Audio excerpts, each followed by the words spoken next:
അങ്ങനെ ISL ഷീൽഡും നമുക്ക്, ISL cup നമുക്ക്. അങ്ങനെ മോഹൻ ബഗാൻ കിരീടം ചൂടിയിട്ടുണ്ട്. അത്ഭുതപ്പെടുന്ന ഒന്നും നടന്നിട്ടില്ല, മോഹൻ ബഗാൻ തന്നെ കിരീടം ചൂടി. അപ്പോൾ അത്യാവശ്യം മികച്ച പ്രകടനം തന്നെയാണ് മോഹൻ ബഗാൻ കാഴ്ചവെച്ചത്. അവർ തന്നെ കിരീടം ചൂടി. എന്നാലും ബാംഗ്ലൂര് കാര്യമായ പെർഫോമൻസ് ഒന്നും കാഴ്ചവെച്ചില്ല, കാരണം അവർ ഓൺ ഗോളിന്റെ പിൻബലത്തിലാണ് നിന്നത്.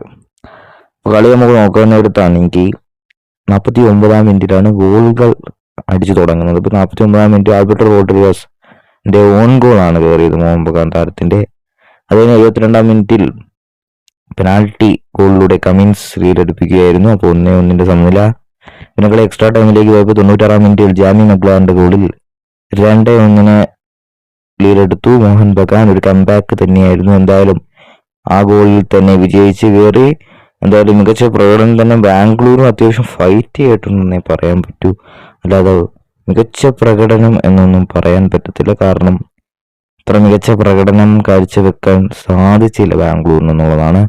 എന്തായാലും മികച്ച ടീം എന്നുള്ളത് ഒന്നും കൂടി കൊൽക്കട്ടയെ തന്നെയാണ് ഇത്തവണത്തെ കപ്പും ഷീൽഡും എന്നുള്ളത്. അപ്പം ഉറപ്പായിരിക്കും അവർ തന്നെ കൊണ്ടുപോയി, കൊൽക്കത്ത സ്റ്റേറ്റുകാർ തന്നെ. എന്തായാലും ഒരു മികച്ച ഫുട്ബോൾ ടീം തന്നെയാണ്. ഇത്രയും ട്രോഫി ഉണ്ട്. അവരുടെ ഫാൻസ് അർഹിക്കുന്നെല്ലാം കിട്ടുന്നുണ്ട് അവർക്ക് എന്നുള്ളതാണ്. എന്തായാലും തുടർച്ചയായി 3 ഫൈനലിൽ കയറി, അതിൽ 2 കപ്പടിച്ചു, 1 മാത്രമേ പരാജയപ്പെട്ടുള്ളൂ.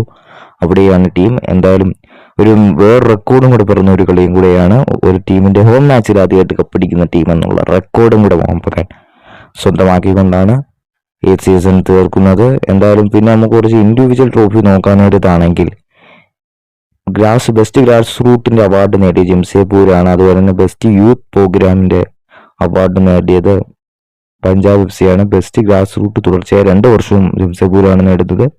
പിന്നെ ബെസ്റ്റ് യൂത്ത് ഡെവലപ്മെന്റ് അവാർഡ് നേടിയത് പഞ്ചാബാണ്. പിന്നെ ഗോൾഡൻ ഗ്ലൗ നേടിയത് മോഹൻ ബഗാന്റെ സൂപ്പർ താരം സൂപ്പർ ഗോൾ കീപ്പറായ വിശാൽ കെയ്ൻതാണ് ഗോൾഡൻ ഗ്ലൗ നേടിയത്. അതുപോലെ തന്നെ emerging player of the season emerging പ്ലെയറായി വന്നത് ഗോവയുടെ ഇത്തവണത്തെ സൂപ്പർ പ്രകടനം കാഴ്ചവെച്ചാൽ ബ്രൈസൺ ഫെർണാണ്ടസ് ആണ്.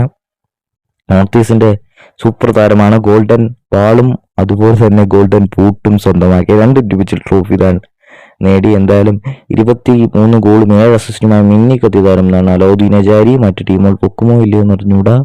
എന്തായാലും പ്ലെയർ ഓഫ് ദി ലീഗും അതുപോലെ തന്നെ ഗോൾഡൻ ബൂട്ടും നേടിക്കൊണ്ട്, സ്വർണ്ണപ്പന്തും സ്വർണ്ണ ബൂട്ടും നേടിക്കൊണ്ട് തന്നെയാണ് അജാരി വീട്കളം വിട്ടത്. എന്തായാലും മികച്ച പ്രകടനം തന്നെയാണ് അജാരി ഈ സീസണെ കാഴ്ചവെച്ചതിന് ഒരു സംശയവുമില്ല. എന്തായാലും മോഹൻ ബഗാൻ കിരീടത്തിലേക്ക് പോയിട്ടുണ്ട്. അടുത്ത സീസൺ ഇനി എന്തൊക്കെയാവും, ഇനി സൂപ്പർ കപ്പിൽ ഇവർ മറ്റൊരു കിരീടത്തിലേക്കും കൂടെ പോകുമോ ഇല്ലയോ എന്ന് ഇനി കാത്തു തന്നെ അറിയേണ്ടി വരും. എന്തായാലും ഒരു മികച്ച ടീം തന്നെയാണ് മോഹൻ ബഗാൻ.